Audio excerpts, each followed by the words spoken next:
If you're from Vancouver, I'm sure you associate the West End, especially Davie Street, with the gay community, and you'd be right. During the 70s and 80s, the West End was a well-known and visible gay enclave, a space for queer folks, especially men, to meet, live, and thrive. But did you know that the city had a second Gaybourhood in Grandview Woodlands? Commercial Drive was the hub of Vancouver's lesbian community in the same time period. Even within the same city, the two areas had their own gay cultures and identities. The spaces influenced their residents, and the residents created community according to their spaces. In the West End, finding other gay men was a matter of being in the right space at the right time in the right clothes. Centralized gay spaces were often expensive coffee shops, gyms, and clubs. This created a consumerism-based community where money allowed access to connection, meaning community was reserved for the wealthy and overwhelmingly white men who could afford it.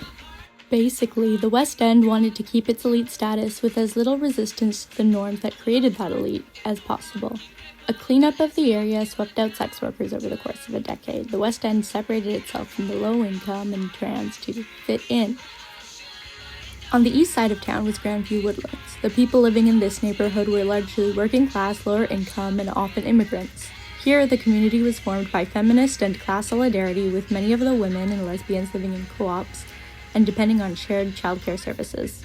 These approaches to community are still visible on the landscape today. The West End's vision of acceptance was based on conforming to the mainstream, even if it meant leaving behind or excluding certain members. Rampant consumerism created an identity that allowed people to buy their way into the norm, and today we see brands and corporations capitalizing on this. Often termed rainbow capitalism, organizations will use pride as a marketing tool without meaningfully contributing to change. You can also see versions of Grandview Woodlands' approach that recognize the connections between minority groups and work to support each other in ways that went against the system. For example, Van City was created to give banking access to East Enders, and since the beginning has prioritized community-led investments, access for women, POC, immigrants, and equity. As a result, the board of directors is 56% BIPOC, 11% have disabilities, 22% are queer, and 67% are women. This approach continues the East End model that Grandview Woodland lesbians subscribe to. True liberation requires communal unification against all systems of oppression. So what? Why does this matter? Looking at the different constructions of identity can help us reframe and contextualize modern advances in gay rights. Does queerness in mainstream media mean that gay oppression is no longer existing? Or did creating an allowable form of gayness allow mainstream media to further divide its minorities and keep them from dismantling the system?